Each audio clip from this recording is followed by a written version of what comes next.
안녕하세요. 정보가 세상을 바꾼다 인포뱅크입니다. 이번에 전해드릴 내용은 애플 신제품 아이폰 14에 BOE OLED 패널 사용 안한다에 대해서 한번 알아보도록 하겠습니다. 여러분의 구독, 좋아요 그리고 필요하시면 알람 설정까지 부탁드리겠습니다. 지금 BOE가 애플의 신제품 공급사로 선정되어 지금 기분이 좋았지만 한순간의 실수로 신제품의 초도 물량을 받지 못하는 신세가 되었습니다. 이로 인해 BOE에 가야 할 물량이 삼성과 LG로 배정된 것이죠. 그래도 여전히 BOE가 애플의 디스플레이 공급사로 존재하기 때문에 장기적으로는 위협이 될 것으로 보이고 있습니다. 특별히 삼성과 LG와 같은 경우는 중소형 OLED 제품에 대해서 애플 의존도가 상당히 높기 때문에 애플에서 지금 BOE가 상당 부분 그 점유율을 뺏어온다면 OLED 부분에서 이렇게 되면 삼성 LG에게 커다란 타격으로 될 것으로 지금 예상이 되고 있기 때문이죠. 그래서 준비했습니다. 애플 신제품 아이폰 14에 BOE OLED 패널 사용 안한다입니다. 중국의 BOE가 애플의 아이폰의 OLED 생산 물량이 급감하고 신제품인 아이폰 14에도 OLED 공급이 이루어지지 못할 것이라는 소식이 나오고 있습니다. 지난 12일 애플이 BOE에 아이폰 14에 탑재될 OLED 패널 인증에 대한 최종 승인을 받았다라는 거죠. 그런데 이게 어떤 내용이냐면 BOE가 실수를 좀 한 게 있고 이것에 대해서 이런 이야기가 나오겠죠. 그래서 다시 최종 승인을 받고 지금 애플의 공급사로 남게 된 것입니다. 그러나 지금 BOE의 아이폰 14 OLED 물량은 여전히 불투명한 상황이죠. 하반기 출시를 고려한다면 아이폰 14의 초도 물량에 BOE의 OLED 배정은 되지 않을 것으로 보인다는 사실입니다. 극적으로 배정된다 할지라도 LTPS TFT 방식의 6.1인치 아이폰 14 일반형 모델에만 OLED 패널을 납품할 수가 있지만 이것 또한 지금 거의 힘들다고 보면 되겠습니다. BOE가 치명적인 실수에도 불구하고 애플의 공급사로 존재하는 것은 애플의 다변화 정책을 통해서 삼성과 LG를 견제하기 위함에서입니다. BOE가 올해 들어왔을 때 애플의 신제품 아이폰 14에 OLED를 공급할 수 있다는 기대감이 차 있었죠. 이미 아이폰 13용 레거시 제품에 OLED 물량을 공급하였기 때문에 아이폰 14에 OLED 물량을 공급하는 것은 거의 기정사실화 되었던 것이기 때문입니다.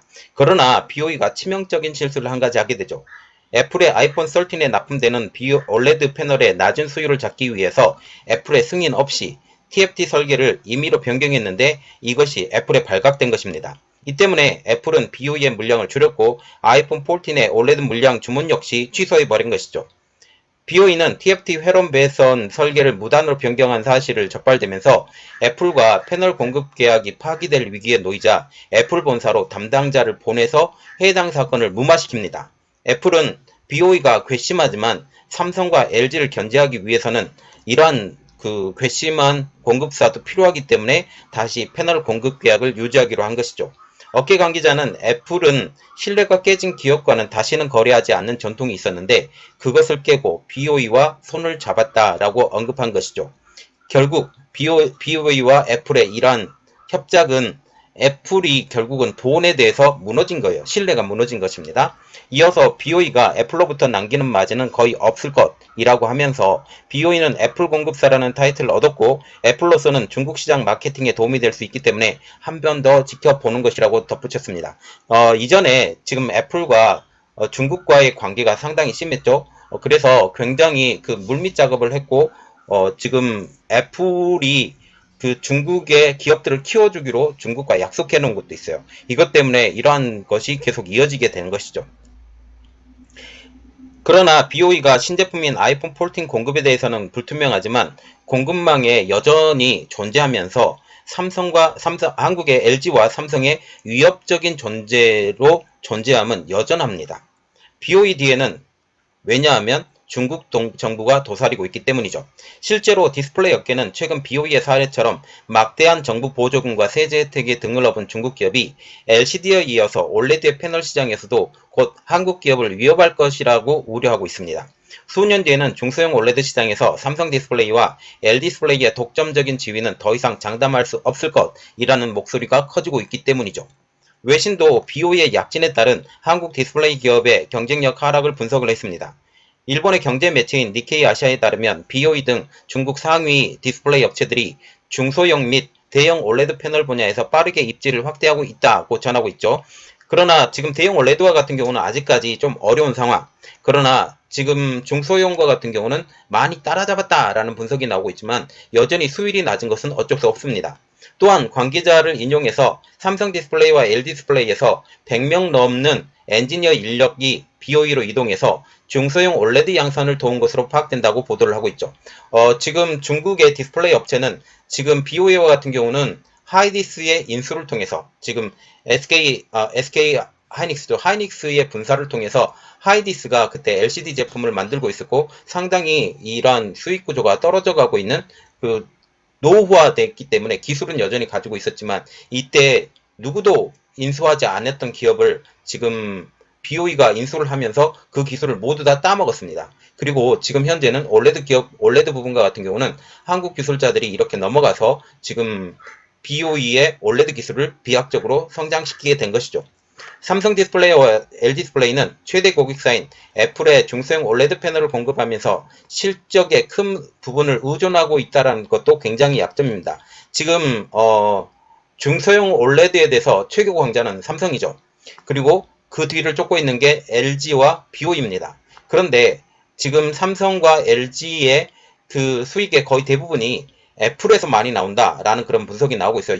그리고 지금 많은 기업들이 올레드로 지금 전환이 되지만 가장 큰 이득이 애플에서 나오기 때문에 지금 애플이라는 한 파이를 지금 LG, 삼성, LG와 삼성과 BOE가 나눠 먹는다. 그런데 BOE가 나중에 가격적인 측면에서 치고 들어왔을 때 이러한 치고 들어왔을 때 이 영역이 넓어지게 된다면 삼성과 LG의 그러한 부분들이 점점 더 줄어들 수 있다라는 그런 측면 때문에 지금 너무나도 많은 부분을 애플에 의존되어 있다. 그리고 지금 많은 그 스마트폰의 판매가 단독 회사로는 애플이 상당히 많이 판매하고 있기 때문에 이러한 것의 의존은 상당히 심합니다. 그래서 이것이 문제가 된다라는 그런 측면이죠. 이는 BOE가 애플 올레드 패널 공급 비중이 나중에 확대가 되면 이것은 자연스럽게 한국 기업 실적의 직격타로 이어질 수밖에 없기 때문이죠. 삼성 디스플레이와 LG 디스플레이가 LCD에 이어서 OLED 시장 주도권까지 중국에 내준다면 이를 만회할 수 있는 성장 동력을 단기간에 확보하는 일은 사실상 불가능에 가깝다고 업계는 보고 있습니다. 이 매체는 또 삼성 디스플레이와 LG 디스플레이가 중국의 공세에 대응해 협력을 강화하려 하고 있지만 논의가 순조롭게 이루어지지 않고 있는 것으로 보인다라고 보도를 하고 있죠. 이것은 다시 말하면 대형 OLED에 대한 이야기입니다. 대형 OLED를 통해서 삼성이 지금 OLED TV를 만들려고 하는데 지금 WOLED를 만들고 있는 대형 OLED를 만들고 있는 LG가 지금 삼성과의 협상이 지금 사실상 무산되었다라는 그런 말이 나오기 때문이죠. 그리고 중소형 OLED는 중국 제품들이 너무나도 치열하게 싸우고 있기 때문이죠. 대형 OLED와 같은 경우는 한국이 절대적인 1위, LG 디스플레이가 절대적인 1위고 여기를 치고 들어오고 있는 회사가 지금 삼성 디스플레이입니다. 그리고 대형 OLED와 같은 경우는 지금 BOE와 차이나스타가 지금 빠르게 접근을 하려고 하지만 기술적인 난제 그리고 수율의 문제 이러한 것들 때문에 아직까진 접근하기 힘들다라는 그런 말까지 나오고 있죠. 니케이 아시아는 전 세계가 한국과 중국 기업 사이에 올레드 경쟁을 주목하고 있다라고 하면서 한국이 중국에 주도권을 내준다면 올레드에서 그 다음은 더욱 중요성이 높은 반도체가 위협에 놓일 수 있다라고 바라보고 있어요. 특히 반도체와 같은 경우는 지금 미국이 중점적으로 관리를 하는 부분, 제가 영상을 계속 올려드리고 있지만 미국이 작정하고 중국을 무너뜨리려고 노력하고 있습니다. 업계 관계자는 글로벌 가전시장이 쪼그라든 수요자 수요로 매출이 큰 훼손을 발생한 것은 확실시된다 라고 하면서 애플도 수익성 방어를 위해서 더욱더 원가 절감을 나서려 할 것이다. 이렇게 되면 BOE가 큰 사고만 안 친다면 한국 기업의 물량이 차츰차츰 BOE로 넘어갈 수밖에 없다라고 말을 하고 있습니다. 지금 현재 그 인플레이션이 높았잖아요. 인플레이션 높으면서 물가가 계속 상승하고 있는 상황. 그런데 지금 금리를 계속 올리면서 이제 내년에는 인플레이션이 문제가 아니라 경기 하락을 고려해야 될 그런 상황까지 오게 되죠. 그래서 지금 현재 물건을 사는 사람이 점점 줄어들고 그 스마트폰을 사는 사람들이 점점 줄어든다는 그런 이야기가 나오고 있습니다. 이렇게 되면서 지금 삼성도 마찬가지고 애플도 마찬가지고 스마트폰의 판매 실적을 줄이려고 지금 노력하고 있어요. 예상 판매 실적이 줄어드는 것으로 지금 알려지고 있기 때문에 결국 내년에는 문제가 생긴다라고 보면 되겠죠. 여기에 중국의 차이나스타도 애플의 LCD 공급망 진입을 서두르고 있습니다. 애플과 같은 경우는 이미 레거시 제품에 대해서는 LCD 패널을 여전히 사용하고 있어요. 이렇게 되면 LDis플레이가 영향을 받을 것이다 라는 그런 말이 나오고 있죠. 자, 그래서 지금 보시면 지금 BOE가 공급망에서, 그러니까 특히 애플의 신제품인 아이폰 14에 대해서 OLED 패널에 배정을 받지 못했습니다. 초도 물량인데요. 그러나 나중에 물량에 대해서는 어느 정도 받을 것이다. 왜냐하면 삼성과 LG를 견제하기 위해서. 이것에 대해서 삼성과 LG는 계속적인 기술 개발, 그러나 기술 개발이 언제까지 항상 할 수는 없고 더 좋은 디스플레이의 개발이 이제 필요한 상황이 된 것이다 라고 보게 되는 거죠. 이 상황이 어떻게 되는지 같이 지켜보도록 하겠습니다. 이번 내용은 여기까지 하겠고요. 저희 내용이 여러분들에게 도움이 됐다고 생각을 하시면 구독과 좋아요 그리고 필요하시면 알람 설정까지 부탁드리겠습니다. 감사합니다.